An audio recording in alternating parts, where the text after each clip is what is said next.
صدق اللہ العظیم وصدق رسولہ النبی الکریم ان اللہ وملائکتہ یصلون علی النبی یا ایھا الذین آمنوا صلوا علیہ وسلموا تسلیما اللهم صل علی سیدنا مولانا محمد وعلی آل سیدنا ومولانا محمد مبارک وسلم صلی علیہ. انتہائی عزت و احتشام کے لائق محتشم سامعین و حاضرین کرام، ہمارا گزشتہ سے پیوستہ درس فقہی مسائل آج اس کا تیسرا مرحلہ ہے. اللہ کریم ہمیں اس پہ استقامت عطا فرمائے اور ہمیں فقہی مسائل کی کامل فہم اور کامل سمجھ عطا فرمائے اور کامل عمل کی توفیق نصیب فرمائے.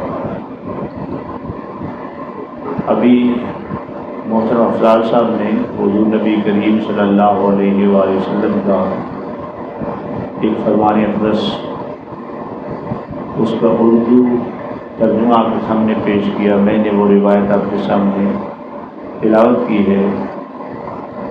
حضور نے ارشاد فرمایا من یرد اللہ بہ خیر یفقہہ فی الدین.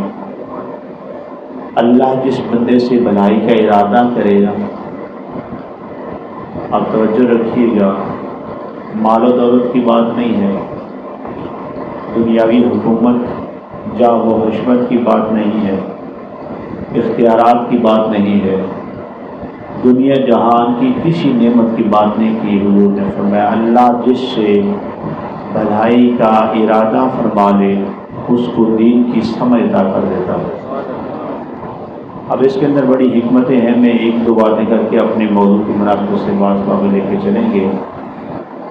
یہ کیوں حضور نے فرمایا کہ اللہ جس سے بھلائی کا ارادہ کرے اس کو دین کی سمجھ عطا کر دیتا ہے؟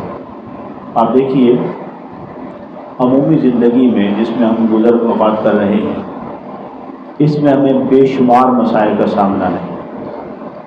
وہ مسائل ہمارے صبح اٹھنے سے لے کر شام سونے تک، بلکہ سونے کے بعد تک کے مسائل بھی ہیں.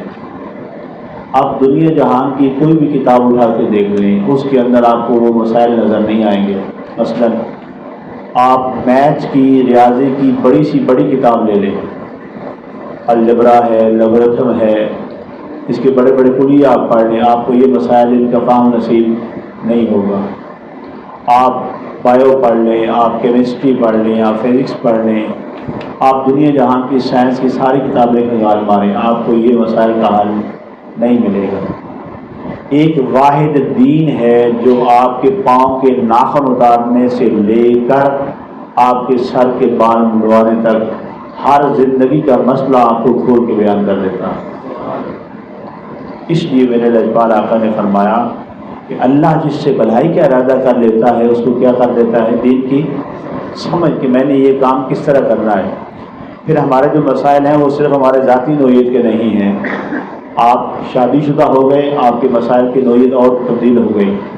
آپ کی اولاد ہو گئی، آپ کے مسائل کی نوعیت تبدیل ہو گئی. آپ کی اولاد کی شادیاں ہو گئیں، آپ کے مسائل کی نوعیت تبدیل ہو گئی. آپ کا خاندان ڈیولپ ہو گیا، آپ کے مسائل کی نوعیت تبدیل ہو گئی. تو انسان کی زندگی میں مسائل کی نوعیت بدلتی رہتی ہے، عمر کے اعتبار سے، معاشرے کے اعتبار سے، خد و خال کے اعتبار سے. تو جیسی جیسی صورت رہے گی اسی طرح سے آپ کو مسائل کا سامنا رہے گا اور اسی طرح مسائل کا حل بھی چاہیے ہوگا. اس لیے میرے لجپال آقا نے فرمایا کہ زندگی کے کسی مرحلے میں بھی تمہیں جن چیزوں کا سامنا ہے ان چیزوں کا حل اگر تمہیں چاہیے ہے تو وہ اللہ کی طرف سے سب سے بڑی خیرات ہے، اور وہ خیرات فہم دین ہے.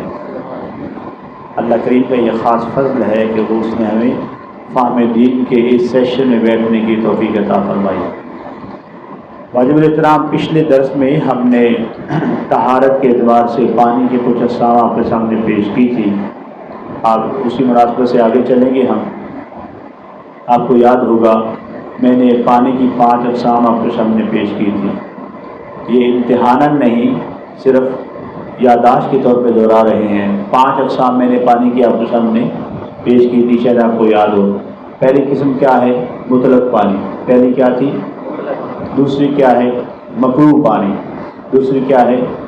مکروہ پانی، تیسری کیا تھی؟ مستعمل پانی، اور چوتھی کیا تھی؟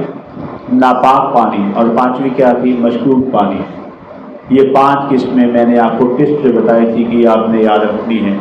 آپ میں سے کتنے دوست ہیں جنہوں نے یاد کی ہیں؟ کتنے دوست ہیں جنہوں نے یاد رکھی ہیں، یہ یاد کی ہیں؟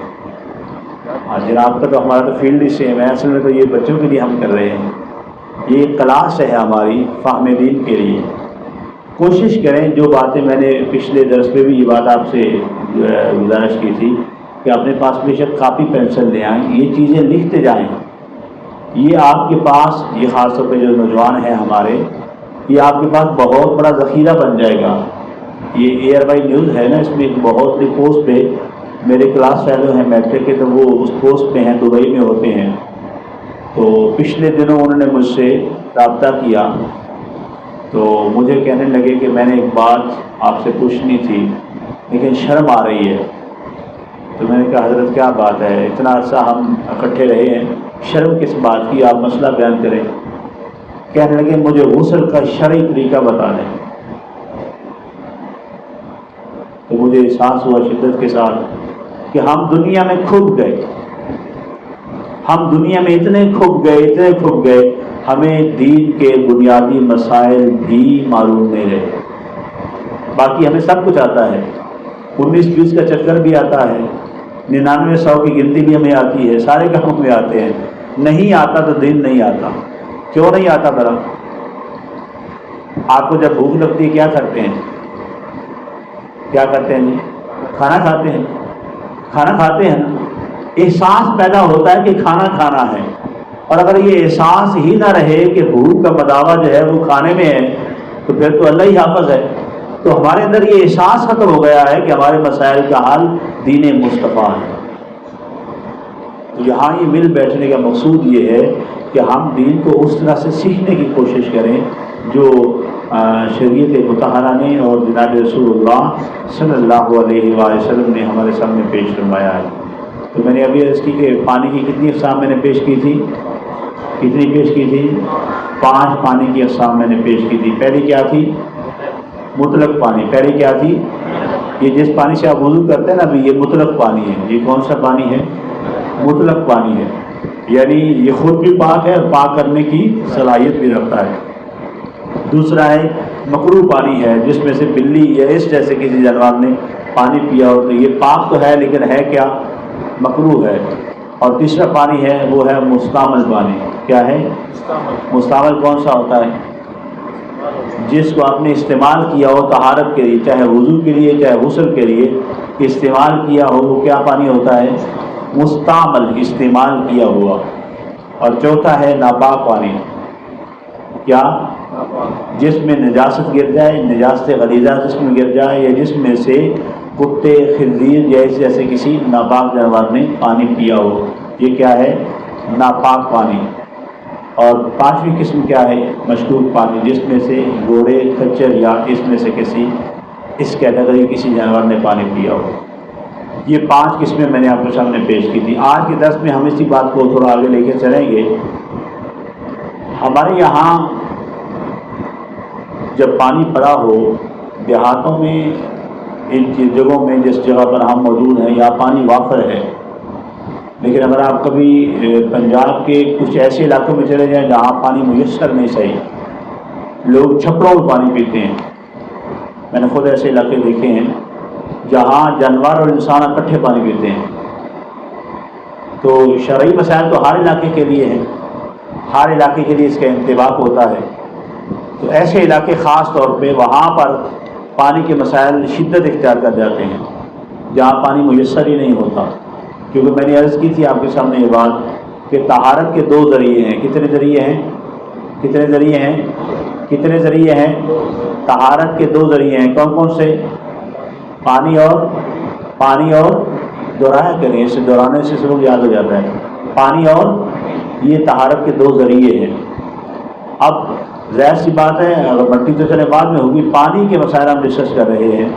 تو اگر آپ کسی ایسی جگہ پر موجود ہیں، پانی ہے، اس میں سے انسان نے پی لیا، کسی جانور نے پی لیا، پانی ہے پڑا ہوا، بالٹی پانی پڑا ہوا تھا، انسان نے پی لیا یا کسی جانور نے پی لیا، تو اس پانی کا حکم کیا ہوگا؟ اس سے آپ طہارت حاصل کر سکتے ہیں کہ طہارت حاصل نہیں کر سکتے؟ یہ عام ترین مسئلہ. اس کے ساتھ متصل 2-3 مسائل ہیں جو آج میں آپ سے گزارش کرنے ہیں.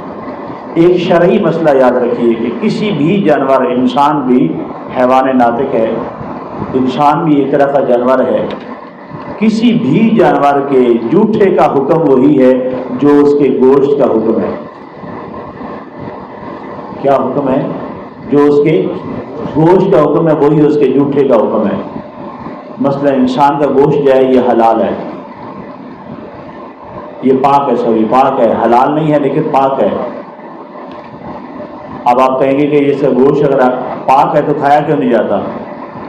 یہ اس کی حرمت اس کے تقدس کی وجہ سے ہے، اس کے ناپاک ہونے کی وجہ سے نہیں ہے. شریعت میں جو حرام چیزیں کی گئی ہیں نا، وہ کچھ وجوہات کی بنیاد پہ ہیں، کچھ تقدس کی وجہ سے ہیں، کچھ نجاست کی وجہ سے ہیں، کچھ شرعی حکمت کی وجہ سے ہیں. یہ اصول آپ نے یاد رکھنا ہے. تو انسان کا جو گوشت حرام ہے یہ اس کے ناپاک ہونے کی وجہ سے نہیں ہے، بلکہ اس کے شرف اور تقدس کی وجہ سے ہے. تو ویسے اس کا گوشت کیا ہے؟ انسان کا کیا ہے؟ پاک ہے. انسان کا گوشت کیا ہے؟ پاک ہے. لہذا انسان کا جوٹھا بھی کیا ہوگا؟ پاک ہوگا. پھر وہ جانور جن کا گوشت کھایا جاتا ہے جیسے بھینس ہے، گائے ہے، بکری ہے، ان کا جوٹھا پانی بھی پاک ہے. ان کا جوٹھا بھی کیا ہے؟ پاک ہے. یہ پہلی قسم ہے جوٹھے کی.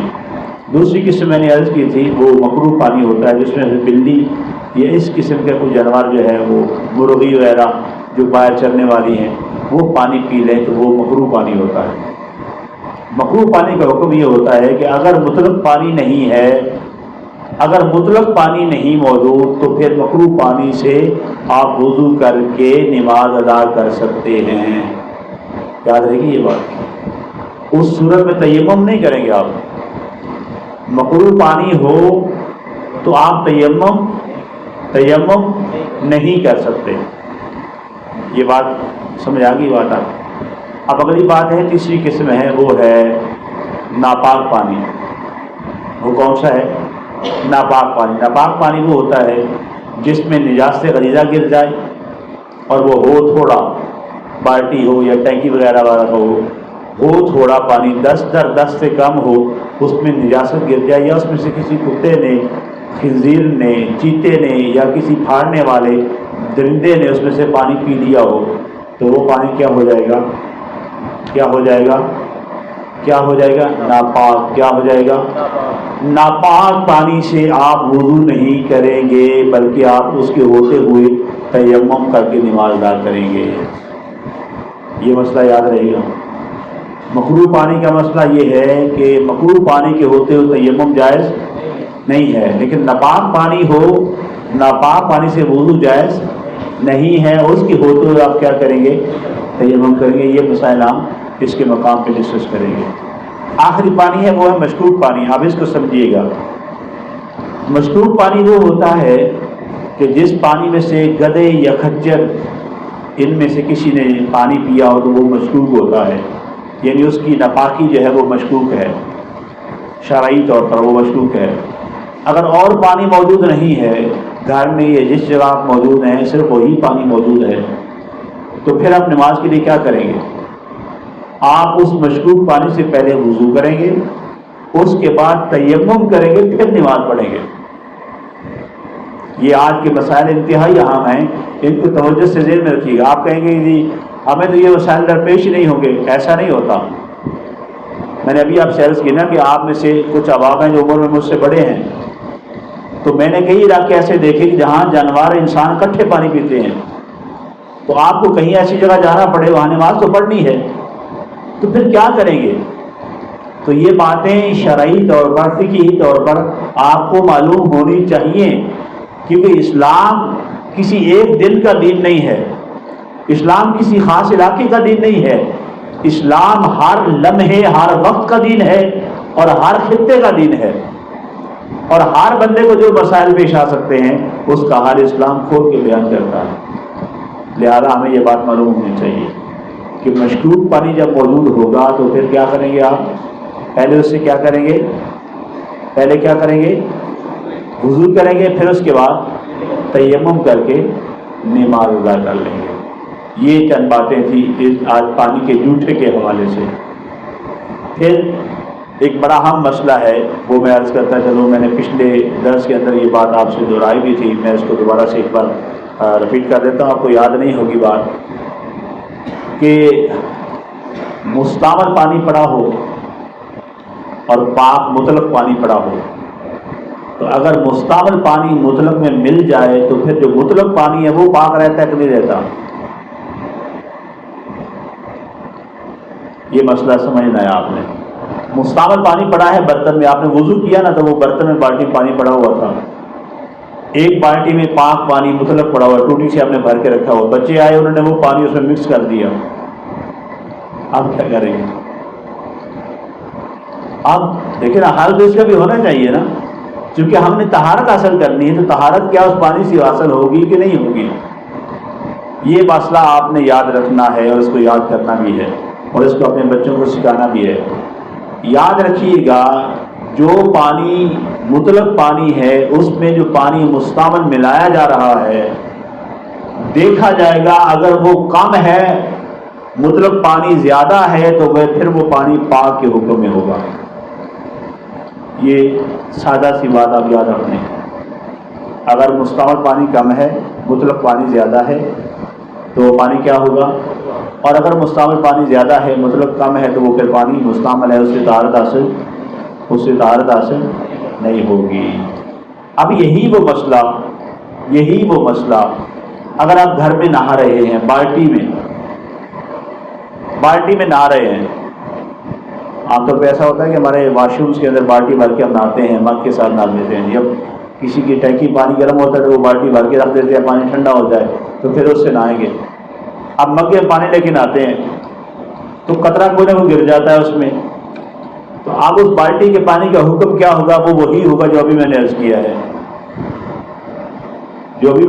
اس کا حکم وہی ہوگا۔ لیکن آپ نے ایک بات کا خاص لحاظ رکھنا ہے کہ بالٹی کے پانی میں جو مطلق پانی ہے اس میں ہاتھ نہیں ڈالنا، اگر آپ ہاتھ ڈالتے گئے وہ سارا مستعمل ہو جائے گا، اس سے پھر آپ غسل فرض یا غسل جنابت اس سے آپ نہیں کر سکتے۔ آپ ویسے نہانا ہے تو نہا سکتے ہیں، ویسے اگر ٹھنڈک پہنچانی ہے تو وہ نہا رہے، وہ پاک پانی ہے، لیکن اس سے طہارت حاصل نہیں ہوگی کیونکہ آپ نے اس کو مستعمل کر دیا۔ یہی معاملہ ہمارے ہاں اکثر دیکھیں نا، اگر آپ گھر میں جب استنجا کرنے دوست جاتے ہیں تو پانی بھرتے ہیں نا لوٹے میں، تو اس میں ہاتھ ڈال دیتے ہیں، انگوٹھا ڈال دیتے ہیں، خیال نہیں کرتے، درمیان سے پکڑتے ہیں نا، ایسے لوٹے کو ایسے اوپر سے ایسے پکڑنا چاہیے یا درمیان سے گردن سے ایسے پکڑنا چاہیے۔ اگر اس کو ایسے ہاتھ اس کے اندر ڈال دیا تو وہ کیا ہو گیا؟ مستعمل ہوتے ہی اس سے طہارت آپ کی نہیں ہوگی۔ اچھا، آپ نے یہ سوچا کہ میں طہارت حاصل کر لی ہے، لیکن طہارت آپ کی ہوئی نہیں ہے۔ جب طہارت نہیں ہوئی ہے تو پھر آپ ساری رات بھی نماز میں کھڑے رہیں، آپ کو کبھی نہ نماز کی قبولیت ملے گی نہ نماز میں سکونت ملے گی۔ یہ مسائل ہیں اہل اسلام ہمارے، بنیاد سے جہاں خرابی پیدا ہوتی ہے اور پھر ہماری طہارت صحیح نہیں ہوتی ہے اور پھر ہماری نمازیں بھی قابل قبول نہیں ہوتی ہیں۔ میں نے گزشتہ دروس کے اندر بھی یہ بات آپ سے سامنے رکھی تھی کہ طہارت کے مسائل میں ہم انتہائی سستی کا شکار ہیں۔ میں چھوٹی سی بات آپ کے سامنے رکھتا ہوں، آئندہ دروس میں بھی یہ سامنے آپ کے سامنے آئے گی انشاءاللہ۔ حضور نے ارشاد فرمایا کہ استنزہوا عن البول فإنہ عامۃ عذاب القبر منہ۔ حضور نے فرمایا یہ جو بول کے چھینٹے ہیں ان سے بچا کرو، اکثر عذاب قبر اسی سے آتا ہے۔ ظاہراً چھوٹی سی بات ہے، ظاہراً چھوٹی سی بات، لیکن اثرات میں کتنی بڑی بات ہے، ہم اس کا خیال ہی نہیں کرتے۔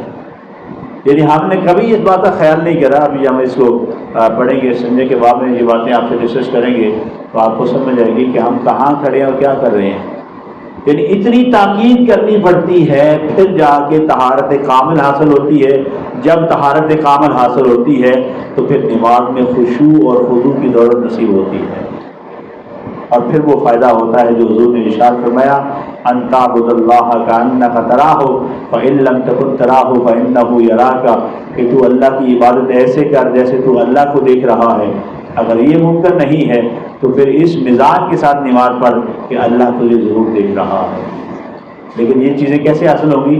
جب بنیاد ٹھیک ہوگی، اور بنیاد کیا ہے؟ طہارت ہے۔ تو آج کے اس درس میں ہم نے جو باتیں سیکھیں، ایک تو یہ کہ مطلق پانی میں اگر مستعمل پانی مل جائے تو اس کا حکم کیا ہے، اور جھوٹے پانی کے اعتبار سے پانی کی شرعی حیثیت کیا ہے، اور اس سے طہارت حاصل کرنے کا طریقہ کیا ہے۔ مطلق پانی تو مطلق پانی ہے، اس سے تو آپ طہارت حاصل کر سکتے ہیں، لیکن اگر مستعمل پانی ہو اس سے بھی طہارت حاصل نہیں ہو سکتی ہے۔ اگر مقروء پانی ہو تو اس سے طہارت حاصل ہو سکتی ہے، بشرطے کہ مطلق پانی نہ ہو۔ اگر مطلق پانی ہو، مقروء پانی بھی ہو، تو آپ کس سے وضو کریں گے؟ مطلق پانی سے کریں گے، مقروء سے نہیں کریں گے۔ ہاں مطلق نہ ہو تو پھر آپ مقروء سے کر سکتے ہیں، اور مشکور پانی ہو تو مشکور پانی سے آپ نے وضو بھی کرنا ہے اور تیمم بھی کرنا ہے۔ اچھا، آپ سوچ رہے ہوں گے کہ یہ مسائل پتہ نہیں کیوں چھیڑ کے بیٹھ گئے ہیں، ان کا ہماری زندگی کے ساتھ کیا تعلق ہے؟ انہی کا تعلق ہے ہمارے ساتھ۔ میں نے آپ کو بتائی تھی یہ بات، شاید آپ کو یاد ہو بات۔ ہمیں قبلہ استاد جی فرمایا کرتے تھے، بیٹا جب آپ کھانے کا نوالہ لیتے ہیں، کھانے کا نوالہ، تو وہ نوالہ بولتا ہے۔ تو ہم سوچا کرتے تھے کہ یہ نوالہ کیسے بولتا ہے؟ کھانے کا نوالہ آپ دن میں 2 وقت لازمی کھاتے ہیں نا جی، صبح کا ناشتہ اور شام کا کھانا تو لازمی ہوتا ہے نا، کچھ لوگ دوپہر کو بھی کھا لیتے ہیں۔ تو جب بھی آپ نے کھانا کھانا ہے نوالہ ڈالیں گے نا، استاد جی فرمایا کرتے تھے نوالہ بولتا ہے۔ تو ہم سوچا کرتے تھے کہ نوالہ کیسے بولتا ہے؟ اب سمجھ آتی ہے کہ نوالہ بولتا ہے کہ مجھے کسی پاکیزہ ہاتھ نے پکایا ہے یا ناپاک ہاتھ نے پکایا ہے۔ نوالہ بولتا ہے، اس کی تاثیر ہوتی ہے۔ یہ دیکھیں نسلیں کہاں تک استوار ہوتی ہیں اگر والدین پاکیزگی اور طہارت کا پورا اہتمام کریں تو۔ ہر چیز میں طہارت کا خیال رکھیں، اور طہارت کی بنیاد یہاں سے ہوتی ہے جس کا استعمال پانی سے ہے۔ اس لیے آج ہم یہاں تک پہنچے، انشاءاللہ العزیز اگلے درس میں ہم استنجا کے مسائل آپ کے سامنے پیش کریں گے کہ استنجا کی فرض صورت کیا ہے، واجب صورت کیا ہے، سنت صورت کیا ہے، سردیوں میں استنجا کیسا ہے، گرمیوں میں استنجا کیسا ہے، اور پھر پانی کے ساتھ کیسا ہے، مٹی کے ساتھ استنجا کیسا ہے، کیسے کرنا ہے۔ یہ طریقے ہمیں معلوم ہونے چاہیے۔ آپ سوچ سکتے ہیں جی ہمیں اس میں یہ مسائل جو ہیں یہ تو بیان نہیں کرنے چاہیے۔ اللہ اکبر، رسول اللہ صلی اللہ علیہ وآلہ وسلم سے بڑھ کے اس کائنات ارضی اور سماوی میں اور کوئی شرم و حیا کا پیکر نہیں ہے۔ کہ جب رسول اللہ نے یہ مسائل اپنی امت کے سامنے کھول کے بیان کیے ہیں تو ہم اسی منصب میں بیٹھے ہیں، ہم اسی تبلیغ دین کے منصب میں بیٹھے ہیں، اور یہ مسائل آپ تک پہنچانا، نسلوں تک پہنچانا ہمارے اساتذہ نے ہمیں سکھائے، آپ تک پہنچانا اب ہمارا فرض ہے۔ اہل اسلام ہم کوشش کریں دین کو زیادہ سے زیادہ سیکھنے کی کوشش کریں۔ اللہ تعالی ہمیں ان مسائل کو سمجھنے، اپنے بچوں کو سمجھانے، اپنے گھروں تک پہنچانے، ان کو سمجھانے کی توفیق نصیب فرمائے۔ وآخر دعوانا ان الحمد للہ رب العالمین۔ اور کوئی دوست